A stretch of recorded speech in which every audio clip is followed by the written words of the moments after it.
పొద్దు పొద్దుగాల ఇంతంత ఉడుకుడుకు షాయ్ కడుపులో పడ్డాకనే తతిమ పనులు చేస్తుంటారు.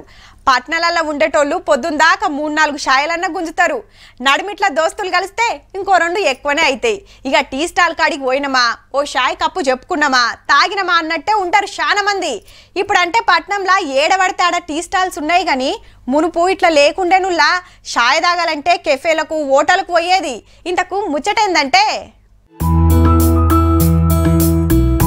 ఇరానీ చాయ్ అంటే హైదరాబాద్ అంటే ఇరానీ చాయ్ అన్నట్టుండే మునుపు. ఏ తవ్వకు పోయినా దొరుకుతుండే. కానీ ఇప్పుడు ఇరానీ చాయ్ తాగాలంటే కిలోమీటర్ల కమానం పోవాల్సిన పరిస్థితి. ఏడ చూసినా టీ స్టాల్ లేనాయే. ఏదో ఒకటి సపరిస్తమైతే అని దొరికిందే తాగుతున్నారు. ఇరానీ చాయ్ తాక్కుంటా ఉస్మానియా బిస్కెట్ తింటూ ఉంటది నా సామిరంగా. ఆ టేస్ట్ అలాగుంటదబ్బా.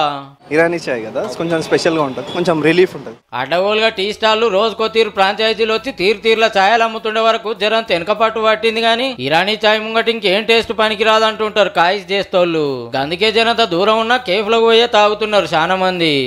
తాగితే చాయ్ తాగినట్టు అనిపిస్తుంది. ఇప్పుడు ఇక్కడికి ఏరియాలోకి వచ్చినప్పుడు కూడా ఇక్కడనే చాయ్ తాగాలనిపిస్తుంది. వర్క్ ఉన్నా కానీ బండి పక్కన పెట్టి కూడా ఇక్కడ వచ్చి చాయ్ తాగుతాం. బయట దేశాల నుంచి వచ్చిన వాళ్ళు కూడా చాలా మట్టుకు ఇరానీ చాయ్ తాగి చాలా సంతోషపడతారు. కొంచెము తగ్గింది, వాస్తవమే తగ్గింది. ఇరానీ చాయ్ తగ్గినప్పటికీ కూడా దాని విలువ దానికే ఉంటుంది. ఎవరైతే ఇరానీ చాయ్ కూడా తెలుస్తారో తప్పకుండా పోయి ఆ హోటల్నే చాయ్ తాగుతారు. బయట దేశాల నుంచి వచ్చిన వాళ్ళు సుధా కాయిస్ చేసే ఇరానీ చాయ్ ఇక్కడోళ్ళకే దొరకకుండా పోతుంది. పాత బస్తీలు ఆడాడ కానొస్తుంది కానీ కొత్తపట్నంలో ఎన్నో పోతానుంటే అదే మా ఎక్కువ. ఇంకో నొద్దులైతే మునుపు మేము ఇరానీ చాయ్ తాగేటోళ్ళమని చెప్పాల్సి వస్తుందేమో పో.